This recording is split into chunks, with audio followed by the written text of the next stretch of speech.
और सज्जनों, आपने सुना होगा कि संसद और विधानसभाओं में दिवंगत नेताओं को और अपने सदस्यों को, जो सदन के सदस्य होते हैं, उनको श्रद्धांजलि दी जाती है। लेकिन भारत की संसद में एक अवसर पर ऐसी गलती हो गई थी कि एक जीवित नेता को भी श्रद्धांजलि देनी पड़ गई। ये वाकया हुआ लगभग 4 दशक पहले 22 मार्च 1979 को। और क्या किस्सा था मैं आपको बताता हूँ। 22 मार्च 1979 को देश के प्रधानमंत्री थे मोरारजी देसाई। सरकार सत्ता में थी जनता पार्टी की, और जनता पार्टी के सबसे बड़े नेता थे, जो उनके मुखिया थे, जिनके कहने पे जनता पार्टी बनी थी, वो थे लोकनायक जयप्रकाश नारायण। लोकनायक जयप्रकाश नारायण का स्वास्थ्य ठीक नहीं था। वो बम्बई के जसलोक अस्पताल में भर्ती थे और वहाँ उनका उपचार चल रहा था। और रोज बुलेटिन इशू होता था कि आज उनकी सेहत कैसी है, कल कैसी है, क्योंकि काफी गंभीर रूप से बीमार थे। मोरारजी देसाई उस समय प्रधानमंत्री थे और संसद का सत्र चल रहा था। एक दिन अफवाह उड़ी मुंबई में कि लोकनायक जी की का निधन हो गया है। ये अफवाह इतनी स्पीड से उड़ी, वहां से उड़ी दिल्ली आ गई, दिल्ली से उड़ी पीएमओ पहुंच गई। पीएमओ में एक किसी प्रधानमंत्री के सचिव या सहायक ने सोचा मैं नंबर ले लेता हूँ। उस महत्वाकांक्षी और चतुर व्यक्ति ने क्या किया, 2 लाइन टाइप की कि just now a message has been received from Mumbai that Loknayak Jayaprakash Narayan is no more. तो उस अफवाह पे बेस करके उसने वो 2 पंक्तियां टाइप की कि जयप्रकाश जी का निधन हो गया। और सदन में थे मोरारजी भाई, लोकसभा चल रही थी, वहां अंदर उनको मैसेज पहुंचा दिया, वो नोट पहुंचवा दिया। प्रधानमंत्री देसाई ने ये नोट पढ़ा और उन्होंने एक चैम्बर अटेंडेंट को बुलाया और उसको नोट दे दिया कि ये स्पीकर साहब को दे दो। चैम्बर अटेंडेंट ने वो नोट अध्यक्ष महोदय को ऊपर दे दिया। उस सूचना के आधार पर अध्यक्ष महोदय ने लोकसभा में अनाउंसमेंट कर दी। अनाउंसमेंट के बाद मामला गंभीर हो गया। बारी बारी से सदन के सभी पार्टियों के नेता खड़े हुए, उन्होंने जयप्रकाश नारायण जी को अपनी श्रद्धांजलि अर्पित की, उनकी आत्मा की शांति की प्रार्थना की। फिर 2 मिनट का मौन रखा गया और फिर स्पीकर साहब ने अनाउंस कर दिया कि कल तक के लिए सदन स्थगित। मेंबर लोग अपने अपने घरों में चले गए। वो 1-1.5 घंटे के बाद ये पता लगा, कंफर्म हुआ कि नहीं, उनकी मृत्यु नहीं हुई है, वो तो ठीक ठाक है and he is responding to treatment और सपोर्ट सिस्टम पर जरूर है, लेकिन उनका निधन नहीं हुआ है। अब तो हड़कंप मच गया। अब भाग दौड़कर फौरन, उस जमाने में पहले तो मोबाइल फोन सिस्टम नहीं होता था, और दूसरी बात है अधिकतर सांसद लोग जो हैं वो नॉर्थ एवेन्यू और साउथ एवेन्यू के फ्लैट्स और बेंगलोर में रहते थे। तो मोटरसाइकिल मैसेंजर भगाए गए, साइकिल मैसेंजर भगाए गए, स्टाफ को फोन कहा गया फोन करो, और दोबारा से सदन को दोबारा रिक्विजिशन किया गया। तो सदन दोबारा बैठक हुई 5 बजे उस दिन शाम को, और सदन का रिकॉर्ड दुरुस्त किया गया। जो कुछ हुआ है उसको अंडू किया गया। लोकनायक की लंबी आयु के लिए प्रार्थना की गई और इस प्रकार गलती सुधार ली गई। अब मुझे ऐसा लगता है कि संसद से फिर एक भूल चूक हो गई है, और वो भूल चूक हुई है 1 दशक के बाद, यानी 1991 में। वो जमाना था जब वीपी सिंह और चंद्रशेखर की सरकार थी संसद देश में। संसद में एक विधेयक लाया गया था, 69वां संविधान संशोधन विधेयक।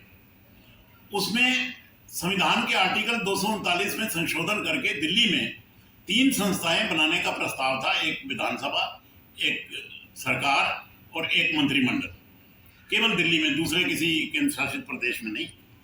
और ये संविधान संशोधन विधेयक लाया गया सदन में, और ये 3 संस्थाएं बनाने का उसमें प्रस्ताव था। अब सवाल यह है कि ये संसद को मालूम नहीं था कि पूरी की पूरी संविधान सभा और देश के सबसे बड़े जो टॉलेस्ट लीडर थे उस जमाने के, उनके व्यूज बिल्कुल अलग थे। वो दिल्ली में कोई अलग सरकार के पक्षधर नहीं थे। मैं एक एक करके सबके व्यूज बताता हूं। मैं बताता हूं आपको कि 99% of the members of the Constituent Assembly, they were not in favor of having a separate government in Delhi. क्षमा करें, 98-99% सदन के सदस्य ये नहीं चाहते थे कि दिल्ली में एक और सरकार भी हो, अलग से, केंद्र से अलग। और बड़े बड़े नेताओं के विचार भी इसी प्रकार के थे। मैं बताता हूं आपको। पहले सबसे डॉक्टर राजेंद्र प्रसाद, वो चाहते थे कि दिल्ली भारत की राजधानी है और ये उसी प्रकार केंद्र सरकार के अंतर्गत रहनी चाहिए जिस प्रकार बड़े संघीय राज्य जैसे अमेरिका, ऑस्ट्रेलिया, कनाडा में वहाँ की राजधानियाँ केंद्र की सरकार के अंतर्गत होती हैं। इसलिए उन्होंने विधिवत रूप से ये मामला सारा अंबेडकर साहब को सौंपा था कि आप इसका हल निकालो कि कैसे ये सरकार जो है, दिल्ली जो है, केंद्र के अधीन रहे। दूसरे बड़े नेता थे, हाँ, डॉक्टर राजेंद्र प्रसाद संविधान सभा के अध्यक्ष थे और उनके विचार सबको मालूम थे। वो स्वयं अपने स्तर पर भी ट्राई कर चुके थे कि दिल्ली के मसले का कोई हल निकल आए, क्योंकि 5-7 मेंबर ऐसे थे जो तुले बैठे थे कि अलग सरकार होनी चाहिए। दूसरे बड़े नेता थे सी राजगोपालाचारी, आपने नाम सुना होगा। सी राजगोपालाचारी आजाद भारत के पहले गवर्नर जनरल थे। सी राजगोपालाचारी कुछ समय तक होम मिनिस्टर भी रहे थे पटेल साहब के बाद। और उन्होंने क्या कहा था, उनके व्यूज क्या थे इस बारे में। Speaking as minister of home affairs on government of part C state bill 1951, 1951 में एक पार्ट सी स्टेट बिल सदन में प्रस्तुत किया था राजगोपालाचारी जी ने गृह मंत्री के तौर पर। और उस पर बोलते हुए उन्होंने कहा था, constitution rightly lays it down that administrative discipline goes with legislative authority. मैं हिंदी में पढ़ता हूँ, ज्यादा ठीक लगेगा आपको। दिल्ली में एलजी से लेकर, क्षमा करें, आईजी, उस टाइम पुलिस कमिश्नर नहीं होते थे, आईजी होते थे। दिल्ली में आईजी से लेकर सिपाही जी तक सारा डिसिप्लिन केवल केंद्र सरकार के पास ही रहना चाहिए। यदि यह डिसिप्लिन किसी स्थानीय सरकार के हवाले कर दिया जाता है तो केंद्र सरकार को कुछ समय बाद दिल्ली के आकर्षण के बावजूद किसी अन्य स्थान पर माइग्रेट होना पड़ेगा।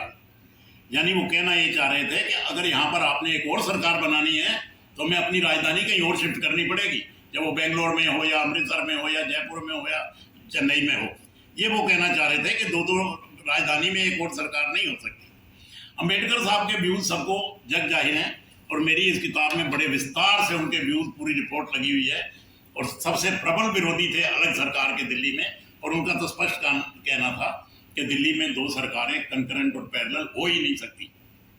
तो अंबेडकर साहब के व्यूज भी सीधे थे कि दूसरी सरकार नहीं होगी। और उन्होंने ये कहा था कि जो कानून बनाने की पावर है वो एक्सक्लूसिवली केवल और केवल भारत की संसद के पास रहेगी, किसी अन्य लेजिस्लेचर के पास नहीं। तीसरी बात उन्होंने ये भी कही थी कि भाई स्थानीय स्तर पर एक अलग से प्रशासन हो सकता है, लेकिन वो सबऑर्डिनेट और सबसर्विएंट होगा टू द सेंट्रल गवर्नमेंट। तो ऐसा प्रशासन हो सकता है। प्रशासन का मतलब यहाँ है लोकल प्रशासन, अर्थात एमसीडी या एनडीएमसी। लोकल प्रशासन इनको कहते हैं, ये सरकार नहीं होती। चौथे बड़े नेता थे पंडित जवाहरलाल नेहरू। उन्होंने क्या किया कि संविधान सभा में बोलते हुए 1 अगस्त 1949 में नेहरू जी ने क्या कहा, मैं बताता हूं। 2 वर्ष पूर्व इस सदन ने दिल्ली पर एक समिति गठित की थी, ये उनके शब्द हैं, कोट अनकोट। 2 वर्ष पूर्व इस सदन ने दिल्ली पर एक समिति गठित की थी। उस समिति का नाम था पट्टाभी सीतारमैया कमेटी। इस कमेटी ने अलग सरकार की सिफारिश की थी। इन 2 वर्षों में उन्होंने, ये अंग्रेजी में उन्होंने स्पीच दी थी कि the world has changed, India has changed and Delhi has changed, Delhi has also changed drastically. अतः ये रिपोर्ट जिसमें सिफारिश की गई है कि दिल्ली में अलग सरकार बनाओ, जब इस सदन में चर्चा के लिए आए तो आप इस रिपोर्ट को रिजेक्ट कर दीजिए। अर्थात दिल्ली में अलग सरकार नहीं होगी। पटेल, नेहरू जी के भी यही व्यूज थे। सरदार पटेल साहब के क्या व्यूज थे? सरदार पटेल के घर में तो मीटिंग ही हुआ करती थी ड्राफ्टिंग कमेटी की, जिसमें ये सारा मामला डिस्कस होता था।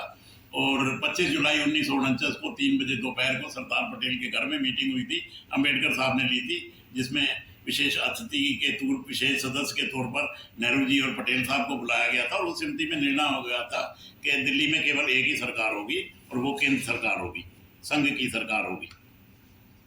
इसलिए मेरा ये कहना है कि शायद सूचना के अभाव में संसद से ये एक गलती हो गई है कि ये एक अलग 69 कॉन्स्टिट्यूशन अमेंडमेंट बन गया है, क्योंकि पूरी संविधान सभा और सारे बड़े नेता वो इसके पक्षधर नहीं थे।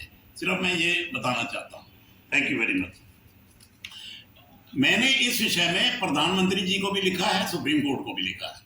प्रधानमंत्री जी से मैंने आग्रह किया है कि आपको भारत के संविधान का आर्टिकल 143 ये हक देता है, अधिकार देता है कि आप राष्ट्रपति के माध्यम से सुप्रीम कोर्ट की एडवांस में राय ले लें कि क्योंकि गलती हो गई है और अगर 69 कॉन्स्टिट्यूशन अमेंडमेंट इनवैलिड है, वाइड एब इश्यू है, तो उसके अंतर्गत बनी हुई संस्थाएं भी तो इनवैलिड हो गई ना, और ये तो बहुत गंभीर मामला हो जाएगा ना।